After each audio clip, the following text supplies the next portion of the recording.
Hello everyone. आज का हमारा टॉपिक है आर्टिकल 30 एंड आर्टिकल 30A। ये टॉपिक इम्पोर्टेंट है क्योंकि ये माइनॉरिटी राइट्स के बारे में बात करता है और बहुत सारी स्टेटमेंट सम डिग्निटरीज की तरफ से इसके बारे में आ रही है कि ये डिस्क्रिमिनेटरी है, ये मेजॉरिटी राइट्स के अगेंस्ट है और कम्युनल हार्मनी के लिए भी खतरा है। लेकिन कुछ इसके अगेंस्ट भी बोल रहे हैं कि जो ऐसा बोल रहे हैं वही कम्युनिटी हार्मनी के लिए खतरा है। तो आज का हमारा टॉपिक है हम आर्टिकल 30, इसके ऊपर हम डिस्कस स्टार्ट करते हैं with photos and clips. Article 30 को समझने से पहले आप एक बार इस क्लिप को देखिए। Sir, what is 30A? 30A Bharat के संविधान में एक ऐसी धारा है,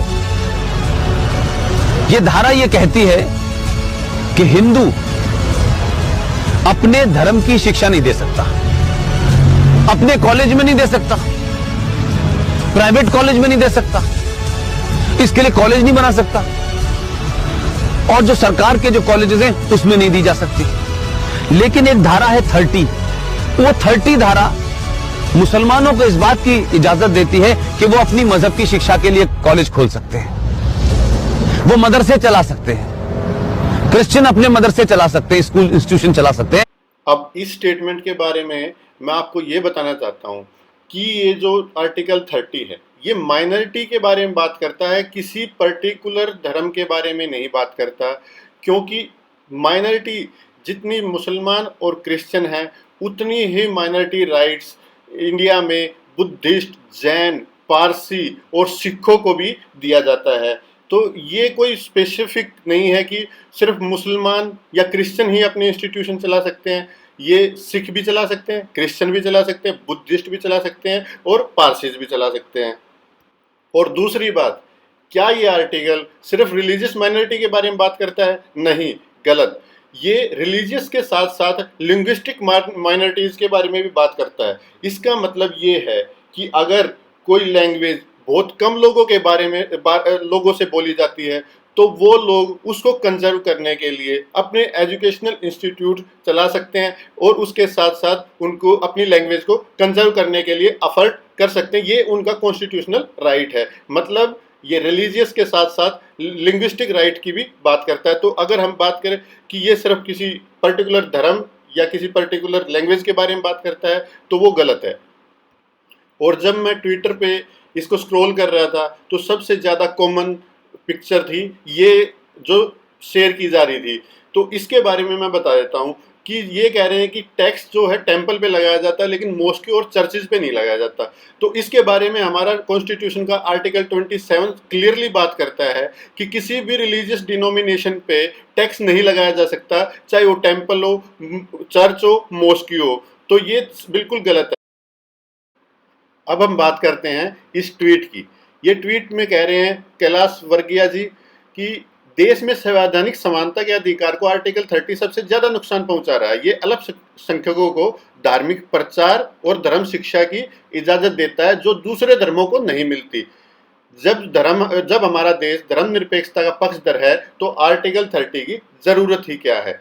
तो इसलिए इसमें सबसे मेन बात ये कहते हैं कि जो दूसरे धर्मों को इजाज़त मिलती ही नहीं। लेकिन मैं अगर आर्टिकल 26 को आपको में क्या लिखा है वो बताऊं तो वो कहते हैं कि हर एक रिलीजियस डिनोमिनेशन को उसके लिए अपने धर्म के रिलीजियस अफेयर को मेंटेन और कंजर्व करने के लिए इंस्टीट्यूशन को एस्टेब्लिश और उसको मेंटेन करने का अधिकार दिया जाता है भारत के संविधान के द्वारा, और उसको प्रॉपर्टी को एक्वायर करने का भी अधिकार दिया जाता है। उसके साथ साथ एडमिनिस्टर उस अपने रिलीजियस अफेयर को एडमिनिस्टर करने का भी अधिकार दिया जाता है। और अगर हम किसी इंडिविजुअल की बात करें तो आर्टिकल 25 हमारे संविधान का ये बोलता है कि हर इंडिविजुअल को, हर पर्सन को ये अधिकार है कि वो अपने फेथ को प्रैक्टिस, प्रोफेस और प्रोपोगेट कर सकता है।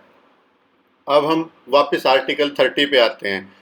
हाँ, मैं मानता हूँ आर्टिकल 30 माइनॉरिटी राइट्स के बारे में बात करता है, लेकिन इसका मतलब ये नहीं है कि हमारा संविधान मेजॉरिटी राइट्स के बारे में कहीं बात नहीं करता।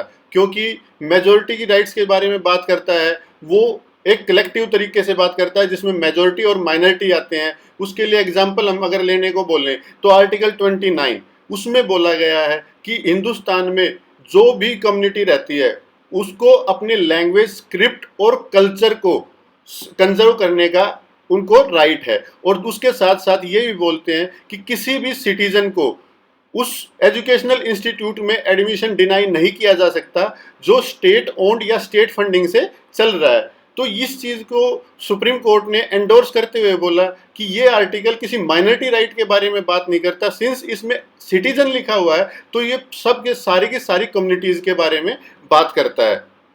अब कंक्लूजन में मैं आपको सिर्फ ये बताना चाहता हूँ कि कॉन्स्टिट्यूशन में हर इंसान, हर कम्युनिटी के लिए बैलेंस बनाने की कोशिश की गई है, जिसमें कॉन्स्टिट्यूशन आर्टिकल 25 में इंडिविजुअल राइट्स, रिलीजियस फ्रीडम्स के बारे में बात करता है। वहीं आर्टिकल 26 हर रिलीजियस डिनोमिनेशन मतलब हर कम्युनिटी के रिलीजियस फ्रीडम के बारे में बात करता है। उसी तरीके से आर्टिकल 29 हर सिटीजन के लैंग्वेज, स्क्रिप्ट और कल्चर को कंजर्व करने के लिए उसे राइट प्रोवाइड करता है। अब इन सारे राइट्स के बारे में बात करने के बाद जिसमें मेजॉरिटी भी इंक्लूडेड है, माइनॉरिटी भी इंक्लूडेड है, आर्टिकल 30 को सबसे लास्ट में रखा गया है। उसका कारण है कि हिस्टोरिकली माइनॉरिटीज़ को इक्वल स्टेटस ना मिलना, जिसके लिए खुद भीमराव अंबेडकर जी ने सारी उम्र माइनॉरिटी के इक्वल स्टेटस और राइट के प्रोटेक्शन के लिए लड़ाई लड़ी, जिसका परिणाम protection of rights of minority निकला, जो कि आर्टिकल 30 में दिया गया है।